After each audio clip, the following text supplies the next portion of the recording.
আসসালামু আলাইকুম ভিউয়ার্স, কেমন আছেন সবাই? আশা করি আল্লাহর রহমতে ভালো আছেন। আলহামদুলিল্লাহ আমিও ভালো আছি। আজকে সন্ধ্যায় বাচ্চাদের জন্য রোল বানিয়েছি। ভাবলাম আপনাদের সাথেও শেয়ার করি। তো রোল বানানোর জন্য প্রথমে আমি একটি কড়াইয়ে ২ থেকে ৩ টেবিল চামচ তেল দিয়ে দিয়েছি। তেলের মধ্যে আমি দিয়ে দিব 1/2 কাপ পেঁয়াজ কুচি। পেঁয়াজটা একটু ভেজে নিব। হালকা নরম হয়ে আসলে দিয়ে দিচ্ছি 1/2 কাপ মুরগির মাংস। তারপরে পেঁয়াজ, মুরগির মাংস ২-৩ মিনিট ভেজে নিব। তারপর দিচ্ছি 1/2 টেবিল চামচ আদা বাটা, 1/2 টেবিল চামচ রসুন বাটা, 1/2 টেবিল চামচ সয়া সস। ঢাকনা দিয়ে কয়েক মিনিট ভেজে নিব। তারপর আমি কিছু সিজনালি সবজি অ্যাড করব। আমি বাঁধাকপি কুচি করে নিয়েছি আর আলু আর গাজরটা গ্রেটারের সাহায্যে গ্রেট করে নিয়েছি। দিচ্ছি কাঁচামরিচ কুচি আর দিচ্ছি স্বাদমতো লবণ। আমি এখানে কোনো পানি অ্যাড করব না। ঢাকনা দিয়ে ঢেকে আরও ৬-৭ মিনিট রান্না করে নিব।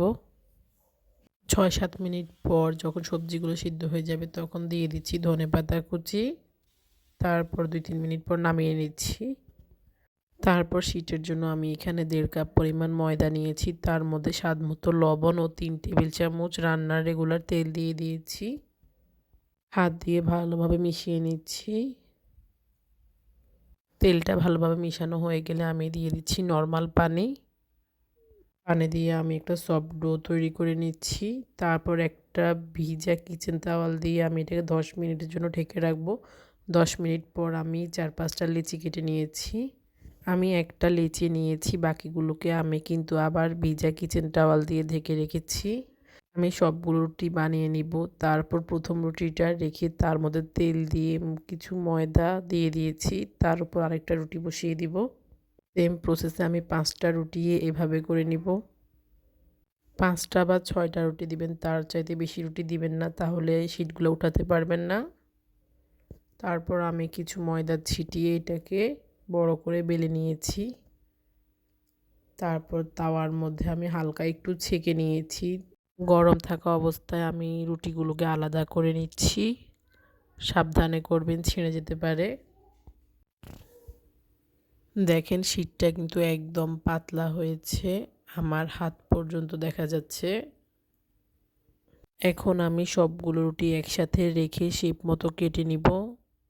এই যে কর্নারে যে অংশগুলো আছে এগুলো ফেলে দিবেন না, এগুলা ভাজলে অনেকটা নিমকির মতো কুড়মুড়ে হয়, এগুলো চা দিয়ে খেতে বেশ ভালো লাগে। তারপর আমি শীটগুলো কেটে নিচ্ছি। আমি যেহেতু ছোট ছোট সাইজের রোল বানাবো তাই আমার শীটগুলো আমি ছোট করে নিয়েছি। তারপর আমি একটা শীট নিব, তার মধ্যে কিছু পুর দিয়ে দিচ্ছি। তারপর ময়দার সাথে কিছু পানি গুলিয়ে আমি একটা ব্যাটার তৈরি করে নিয়েছি। এটা আমার গ্লুয়ের কাজ করবে।